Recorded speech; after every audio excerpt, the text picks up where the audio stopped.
تو ان کی طرف چلتے ہیں اور وہ دیکھتے ہیں کہ وہ آج ہمیں کیا بیان کرنے والے ہیں۔ بسم اللہ الرحمن الرحیم۔ رب اشرح لی صدری ویسر لی امری واحلل عقدۃ من لسانی یفقہوا قولی۔ شکریہ منیبہ۔ ناظرین اکرام، جیسے کہ آپ جانتے ہیں کہ جب منیبہ کہتی ہیں کہ ہم اب آپ کو احمد حماد سے ملوائیں گے، تو آپ جانتے ہیں کہ خاکسار کے پاس قصص الانبیاء رمضان المبارک میں ہوتے ہیں، اور مختلف قصے جو انبیاء کے ہیں یا انبیاء کی اولادوں کے ہیں یا انبیاء کی اقوام کے ہیں یا ان کی ذریتوں کے ہیں، تو وہ سارے آپ کی خدمت میں پیش کرتے ہیں۔ ہم الحمدللہ اب تک سیدنا آدم علیہ السلام جو ابو البشر ہیں، ان کی کہانی آپ کے سامنے پیش کر چکے ہیں۔ پھر حضرت اماں حوا سلام علیہا، ان کی کہانی کہ کس طرح آپ کا ملاپ ہوا وہ پیش کر چکے ہیں۔ آدم علیہ السلام کے ساتھ آپ کا ملنا اور اس کے بعد پھر جنت سے نکالا جانا وہ بھی، اور اس سب بندوبست سے پہلے زمین کی کیا صورت تھی، افرینش کائنات کیسے ہوئی، نبی کریم صلی اللہ علیہ وسلم کی جو روح ہے وہ کیسے اللہ تعالیٰ نے پیدا فرمائی، اور شیطان کا جو کردار تھا وہ کیا تھا۔ یہ کوئک ریکیپ میں نے اس لیے آپ کے سامنے پیش کیا ہے کہ تب میں نے عرض کیا تھا کہ دنیا کی کوئی کہانی، کوئی سٹوری، کوئی قصہ، قصص الانبیاء ہے نا، یہ دنیا کا کوئی قصہ کانفلکٹ کے بغیر بنایا ہی نہیں جا سکتا، کوئی بنتا ہی نہیں ہے۔ تاریخ ساری کانفلکٹ کی، کشمکش کی، یہ خیر و شر کی لڑائی کی ہے۔ تاریخ کی جتنی بھی داستان ہے یہ جنگ کی داستان ہے۔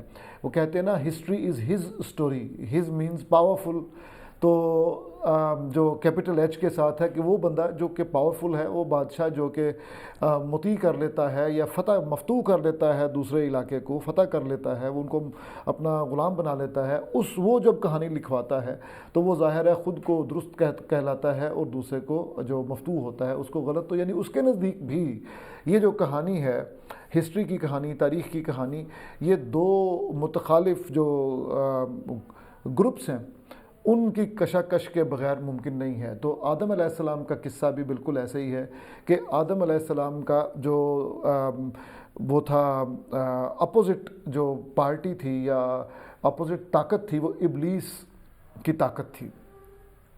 اب ابلیس نے اپنے کاری وار کیے، اور سیدنا آدم علیہ السلام اپنی اہلیہ کے ساتھ زمین پہ تشریف لے آئے، یا جو بھی محبت ہے اس پہ تشریف لے آئے۔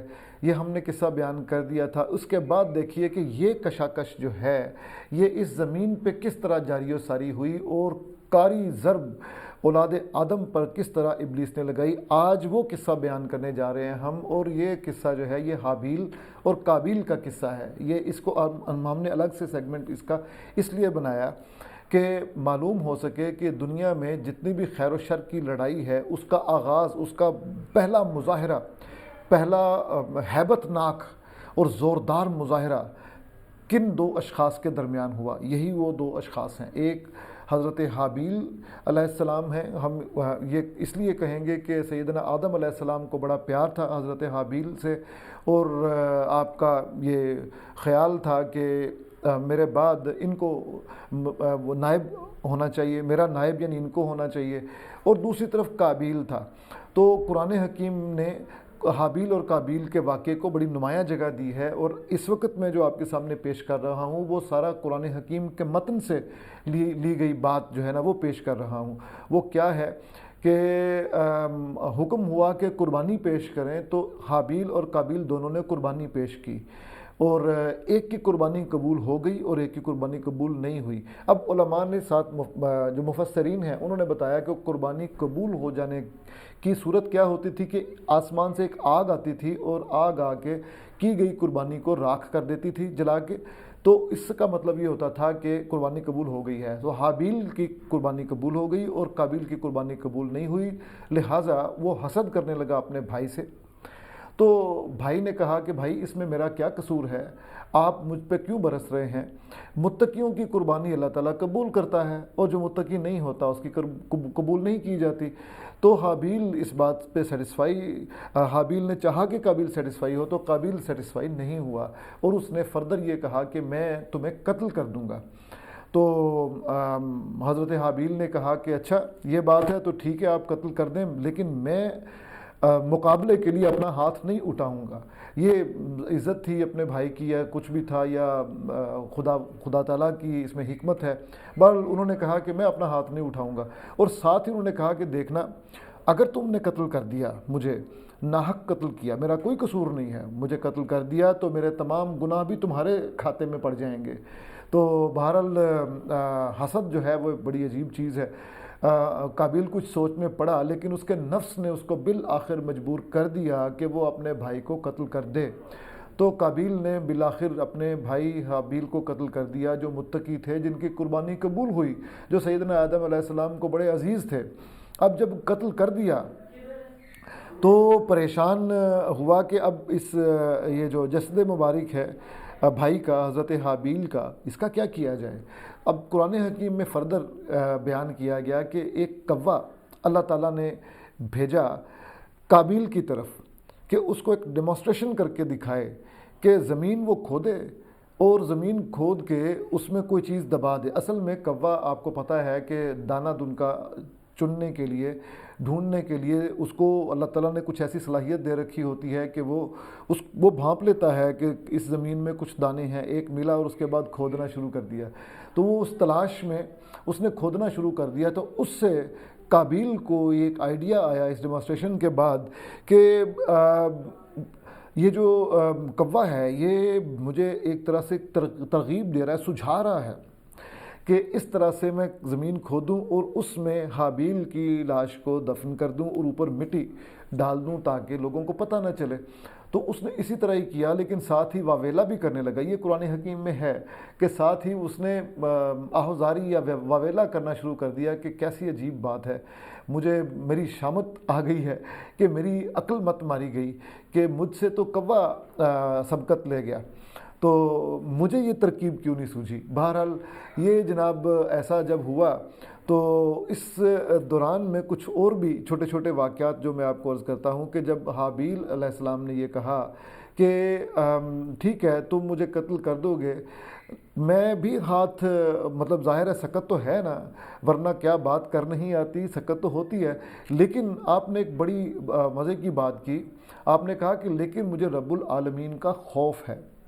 ٹھیک ہے, یہ والی بات, اللہ تعالیٰ سے ڈرنا, خشیت الہی, یہ جو خدا تعالیٰ کا خوف ہے یہ بڑی چیز ہے. اور اس سے جو ہے مومن اور کافر کی پہچان بھی اسی سے ہوتی ہے کہ مومن جو ہے وہ خدا کی طاقت سے, آپ کے دبدبے سے ڈر جاتا ہے اور برے کام نہیں کرتا کہ میں کل کو سامنا کیسے کروں گا اس عظیم خالق کا. جبکہ جو شیطان کا, حزب الشیطان کا کوئی جو سپاہی ہوتا ہے وہ نہیں ڈرتا.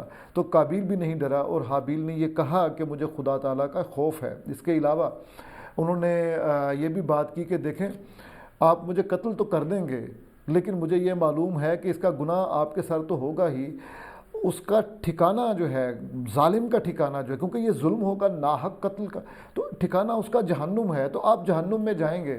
اور ظاہر ہے مجھے ڈر لگتا ہے, میں جہنم میں نہیں جانا چاہتا. اللہ تعالیٰ کا یہ جو وعدہ ہے وہ یہی ہے کہ ابلیس کے پیروکار جو ہیں وہ ان کو جہنم میں پھینک دیا جائے گا.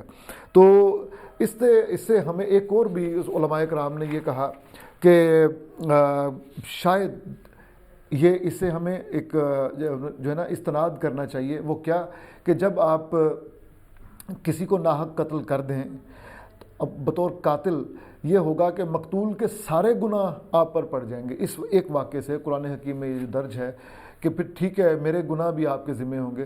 تو اس میں جمہور علماء جو ہیں, زیادہ تر علماء, انہوں نے کہا کہ نہیں ایسا نہیں ہے, مقتول کے گناہ بہرحال اس کا اپنا حساب کتاب تو ہوگا ہی, البتہ قتل کرنے کا جو گناہ ہے وہ قاتل کے سر ہی ہوگا. تو یہ لاجیکل بات ہے. تو اس سے یعنی یہ نہیں سمجھنا چاہیے کہ اگر کسی نے کسی کو ناحق قتل کر دیا تو مقتول کے تمام گناہ بھی اس کے کھاتے میں پڑ جائے. البتہ آگے قرآن حکیم نے فردر یہ بتایا, میں عرض کرتا ہوں کہ کسی کو ناحق قتل کر دینے کا کتنا بڑا گناہ ہے.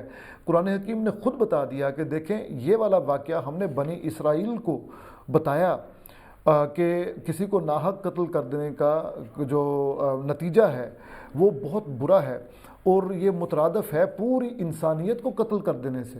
اور کسی انسان کو بچا لینا مترادف ہے پوری انسانیت کو بچا لینے کے مترادف ہے۔